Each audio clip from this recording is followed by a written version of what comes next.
Ethan Ryder reporting from Decatur Stadium. The only injury for today's game is Adeshula Richardson, who's out again with his concussion that he suffered against Mariners. The Bulldogs are about to partake in their last test before the playoffs this year. They are trying to get off to a strong start and continue their strong run of form coming up into this game to have a good run into the playoffs. They are playing Buford High School, who could prove to be a tough opposition, but we hope the Bulldogs can come away with a win. It's halftime. Your Decatur Bulldogs are tied 0-0 to Buford. They've played a really dominating half of football, possessing the ball a lot, making sure Buford doesn't get the ball. The only scary moments have been through counterattacks from Buford, as Decatur, like I said, have had the ball a lot. They've been playing nice soccer, as some of the players on the bench were saying. They've been possessing the ball all around the field, getting chances through it, and it's been really good switching the play, something that Harbin's told them to do all season long.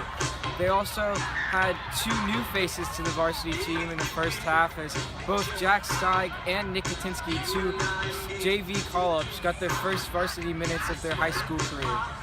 Harbin's been trying to take advantage of their lack of subbing, as he liked to say at the beginning. They weren't subbing very much, and he wants them to sub a lot. And he wants his players to have short shifts and have them work really hard, which he thinks will give them the advantage over Buford High School, as they weren't subbing that much. He also wants them to just continue to play hard and win the game, as your Decatur Bulldogs are tied 0-0 at halftime.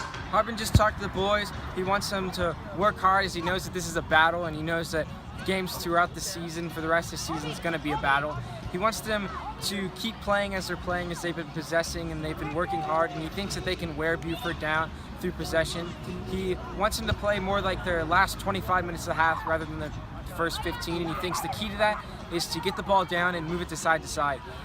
He wants them to play Decatur soccer, and he wants them to go on and win this game through hard work and determination. It's the second half about to start here at Decatur Stadium. It's full time. Decatur Bulldogs coming out on top 2-1 after a headed goal by Owen Tumpery after a brilliant free kick ball from James Moore. The Bulldogs had a great showing today. Through hard work and effort, they found the win, and it's a brilliant way to go into the playoffs. Ways that they compare to last year's state championship team is something that many people will be asking themselves, and they've been a hard-working team that are a little different from last year's team, but they're still strong, and they're a good team that could be a force to be reckoned with when coming to the playoffs. Hopefully they can go far, and it's a good win tonight, showing their hard effort and work and skill that they have this season, winning 2-1 against Buford. I'm here with sophomore duo and JV call-ups Jack Steig and Nick Katinsky. Guys, you guys got your first minutes today in varsity soccer in your high school careers. Jack, how did it feel? Well, when he called my name, I was a little nervous at first, but once I got my first touch and settled down, after 5 minutes or so, I realized the pace was a lot faster, and I was already tired after 5 minutes.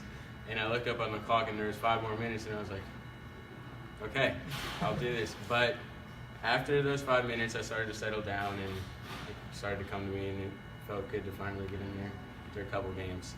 Nick, how did it feel for you? It was awesome. I was just trying to prove myself. I was trying to play hard, and I just tried to take advantage of the minutes I got and try to make the best impact I could. It was a lot of fun.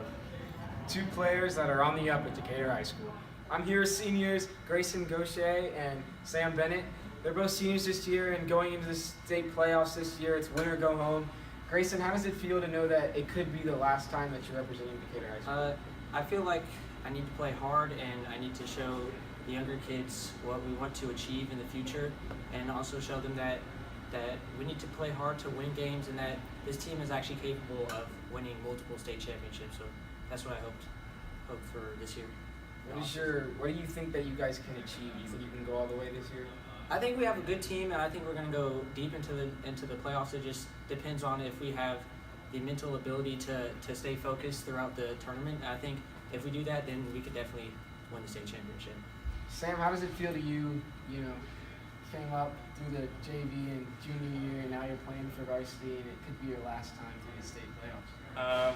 Yeah, it means a lot. I've recently started just really enjoying soccer more now, because I'm not as bad as I was last year, and I can actually kind of hang with the team now. So it just feels really good to support the program and actually kind of contribute to it this year. Two seniors that are working hard and playing their last minutes for Decatur High School. Hopefully their last minutes will be in the state championship. I'm here with junior Weiss Wood, who got hit in the face, if you can't see already, he's got a little bit of a black eye. Weiss, through the black eye, better than Altizer, who had the Warrior belt before you, decided to hand it off to you. What does it mean to get this Warrior belt? I mean, the Warrior belt's normally given to the player who gives it his all and makes sure he gives everything he has to the team during a game or a practice, either one. And it goes from Warrior to Warrior. So if you receive it, you have to pass on next. And I feel truly honored to be the recipient of such a award. And also, hopefully this becomes a tradition, because this is the first year Coach Harbin has introduced it. But I'm very proud of it, and I mean, I definitely paid the price for it. Black guy right before prom, but I mean, I think it was worth it. You think the chicks are still going to dig you at prom with the black eye? Of course, that's good. Hopefully the black eye doesn't last too long, as they play next Thursday or Friday, depending on what people decide. I'm here with head coach David Harbin after your Bulldogs just defeated Buford 2-1. He's really changed his team into a really hard-working team and pressing team that's made it hard for other teams all season. They're heading into the state playoffs next week, facing up against Loganville. Coach, what are your goals for the state champion or state playoffs this year? You said it, state championship. After last year, that was a goal we set, and that's the goal that we've set now for every year. And it's a lofty goal, but that's what we talk about: how to get better, how to compete, and how to go after a championship. And what do you think is going to make you guys successful in doing so? I think the guys have done a great job. They continue to get better. The most important thing about a season with any team is that you're better at the end than when you started, and you're playing your best when it matters the most. And I think that's true for these guys. They have come back from spring break, really working hard, played some really tough competition, and unfortunately finished with a lot of ties, but finally broke through tonight, and I think they're ready to go and make some noise. At halftime, you talked to the boys and you had a prediction. You give them predictions all the time. You say that they don't want you to be right. You had a 2-0 prediction. It was right until the last final minute. How do you think those predictions and stories and things that you tell them affect the players? I hope it gives them confidence, but I'm just watching the game and making a good guess, and I've been close, but they're the ones that have made it come true. Coach David Harbin, working hard, giving the players a lift in each and every game, hoping to win a state championship this year.